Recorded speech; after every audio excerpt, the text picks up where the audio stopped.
So we're going to speak about marketing from two different approaches. Number one, how we can protect ourselves and see if it's real. You know, when somebody wants to sell us something in crypto and Web3 space, and if you're a founder or you want to really build something in Web3, even if you are a CMO or you are just a founder, or it doesn't matter, you're a tech guy, you really need to understand the basic stuff about marketing. Otherwise, you know, everything can go down if you don't understand the basic flow of a sales funnel or marketing. How does a good strategy for marketing look in 2023? If we're talking in general about crypto marketing back like a few years ago and now, I would say that a few years ago it was all about the hype, right? Roger's been working with the influencers a lot when they tell you what to buy, and what we saw is lots of pump and dump situations, right?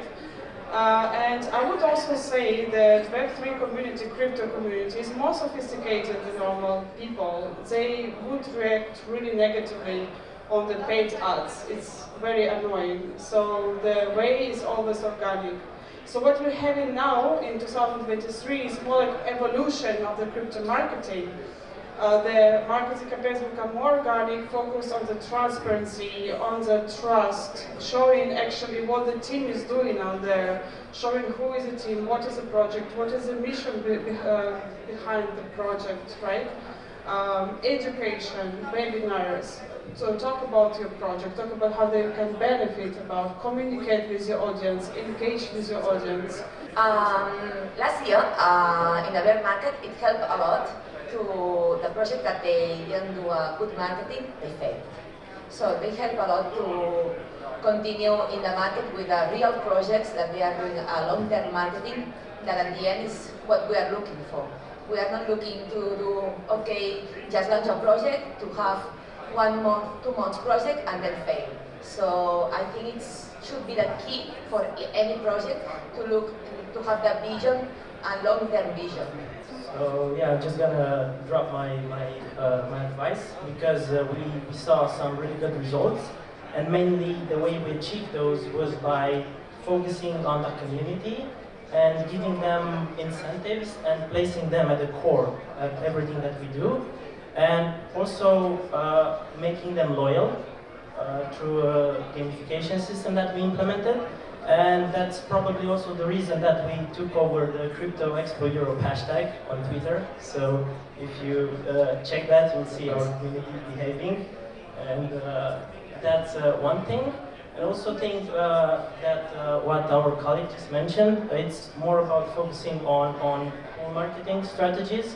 So not being pushy with ads, actually putting value on delivering the message in a way in which you attract the right kind of users, even if at the beginning they are not that many, and having a good product and a good referral system and overall community will make sure that even in really competitive regions or platforms, you can just onboard a tiny amount of users, of the right users, and then they will do the rest for you.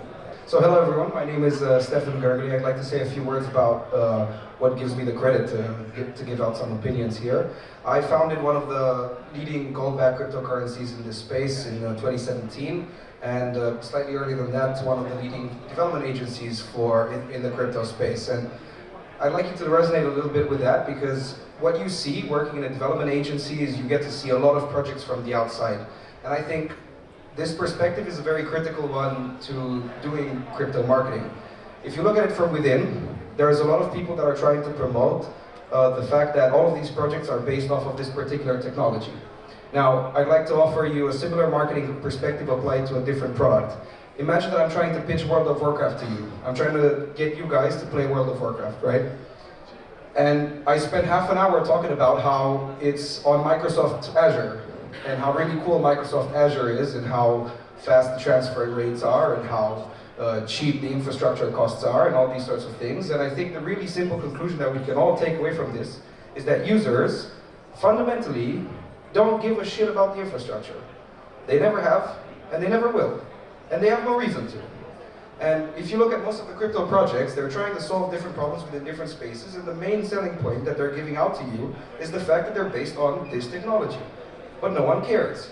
we should really be able to look at it from the perspective of the advantages that this technology brings, which unfortunately I think is going to be a cold shower for many of the crypto projects in this space, which are trying to overinflate the value of that service that they provide in a better way. But I think this cold shower ultimately is a good one for all of us. And I'm now genuinely curious as to how I'm going to answer the rest of your questions, given that this is a kind of ultimate perspective.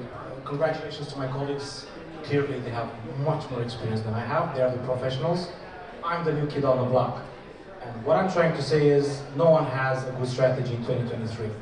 For anyone who says they have, they're most probably lying. Okay?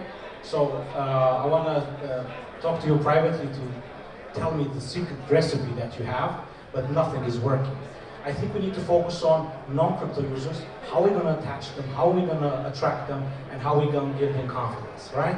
I'm going to tell you a short story of this lady that I know called Miss Booker. Miss Booker, 1.5 years ago, she was in 3 Telegram groups and 1 Discord group. Actually, she didn't have Discord groups. I speak with this woman very often. Why? Because I want to see the profile. So another thing in 2023, try to identify the profile of the investor, the contributor. She's in 200 Telegram groups and over 40 Discord. She's not connected to the crypto world. Therefore, every money that you guys, crypto owners, spend is most probably gonna end up in a black hole. Therefore, you need to identify the psychological profile of the contributor, try to grab non-crypto user, and this is done through special recipes, which you need to pay me to find out. Thank you. So we go forward with the next question that I think it's gonna be cool for everybody of us. So guys, imagine we don't have any money. We just have a startup. We don't have any money for marketing. We have a good project. We are, a group of young tech guys that really build something, and we have a cool banner. But give us 3 things we need to do for the next 3 weeks in order to start to gain community and really start to even, make awareness. You said 3 weeks? In the next 3 weeks to 6 weeks, but 3 things that is important from your experience for yourself. Okay. You want to shoot, Ms. Booker? So 3 things that we would recommend to a startup community. So number 1 is to start a community? So 3 things that a startup product needs to build their community. No, to start a marketing campaign. So it doesn't matter what. Marketing campaign. A bootstrap marketing campaign. Exactly. Me personally, if I don't have any money, but I have a good idea, right? Maybe I have a product, maybe I don't have a product. I will stay naked in the city center with a banner, join ggtoken.com. That's it. It will cost me nothing. Hopefully I'm going to pay a fine of 100, 200 euros, but people will know about me. Maybe I'll have the press, maybe I'm going to call someone to film me on TikTok. Think outside of the box. Cheap is better. Don't spend money on big things. Try to think outside the box and grab simple things, grab attention, and if the people like what you produce, they will join, and this is how you Thank you, Alexandru. Let's hear the ladies, and after this we go forward again to the right side. I would say number 1, do your best to go viral. It can take you several trials, but something short and funny that people can retweet and post. Probably like TikTok, which is the best platform for it, but have to be, of course, something not normal, absolutely crazy, right? Totally crazy. So going viral is, of course, the first thing. Second thing is perhaps do your best to get retweeted or mentioned by some celebrity. How you can do it? There are many ways to do it. For example, if you're an NFT creator, you can make a portrait of this celebrity and give it to this, send it by post, so this person can see it, probably mention you.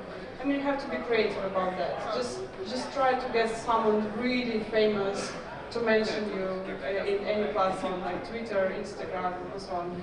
Forget about Facebook. Facebook doesn't work for Web3. And the third, this two would be most powerful tools of marketing. Good, thank you. So we have to. So I assume that we have a product. I assume that we have a vision, and I assume that we know what we want, right? If we have everything of that, then I would suggest, for example, guerrilla marketing. So guerrilla marketing.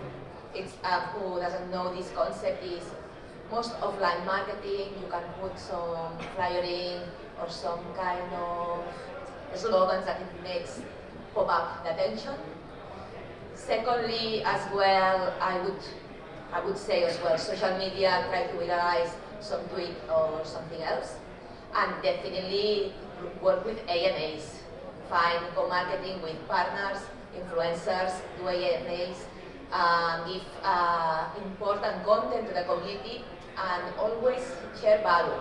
If you share value, you are going to have a product, and the community are going to love you, because you are going to give something there. If you don't give anything to the community, you are not going to have community. She's from Spain, this is why, the corazón is, more closer. And Barcelona. Yeah, Barcelona and Palma de Mallorca. I have my number 3. Education. Yeah, you can do lots of content about it. Just tell everything about the product. Educate people what crypto is. There is still, who knows about crypto? It's maybe maximum 5% of the planet. Absolute maximum, probably less than that. So there is still lots of uneducated people, unbanked people that need that education. And that's your potential customers. You can focus on that. So run the webinars, talk about the product, talk about everything, educate people, and I think that's impossible. Thank you. Stefan and Alex? Yeah, just quick. It's quite funny though, because before the conference I was speaking to a good friend of ours, and he just recently launched his paid group. It's a group about educating people, etc. And he said, I spent $0 on marketing, and then hearing him out, he's just like a straight out hustler. What he did is he was consistent for 700 days straight in one of Romania's biggest communities, and he earned the respect of everybody there. So he was just trading his time, offering value, and guess what? 1.5 years later, not only that he has that group and has 500 users straight from day one, but what fascinated me is he brought in to projects, to fundraisings, more money than VCs, than marketing agency, just this one guy who just offered pure straight out value without spending $1. So I just wanted to emphasize that. He transformed himself in a VC or launchpad. Yeah, Stefan? So I think in today's day and age, it's really difficult to answer marketing questions strictly from the perspective of marketing, and I understand why the discussions like this tend to go in this direction, because we try to simplify a lot of things into short minutes. So I'm going to try to make an effort to synthesize the big picture, and I kind of look at it like this. It's impossible to look at marketing efforts without looking at the product. It's impossible to look at the product without looking at the market. These 3 things, you have to look at them at the same time every time. One of the fundamental fallacies that I see in the crypto space is that everyone looks at the market and calls it the crypto market. Yet again, this is the same mistake that I was talking about earlier. It's not the crypto market, it's the healthcare market, it's the sport market, it's the exchange market, it's the whatever it is. 80-20 rule. Yeah, going further on this logic, if I were to be talking to 100 entrepreneurs and I'd have to answer to this bootstrapping question, I'd tell 90 of them to go home and be much happier like that. The reason why is that if you're competing within a market where there are resource-intensive companies against which you're competing, in a market such as this, in which the speed of new players coming on board, and therefore the speed of the capital that gets deployed onto marketing, and therefore the cost of the marketing, the customer acquisition costs are going to be very, very high. That's a big headache if you're going to take it on board with a bootstrap. The only 10% to which I would advise a bootstrap strategy, and wholeheartedly so, I would be to the romantics. This is something that some of the colleagues on this panel touched upon. If you believe in this romantic journey of having a product that you truly believe in and truly believe it has one particular core advantage as opposed to any other competitors within that market, then you should romantically stay on the streets, speak your message. But you really, for your own sake and for your own time, try to make sure that that USP is valid, it is important, and it's not just something you believe in because we are entrepreneurs that are holding hammers and all that we see are nails. I'm trying to save you guys headaches. That's what I'm trying to do. Good. Thank you guys. Let's give a clap. So, I think it was the end and the best panel.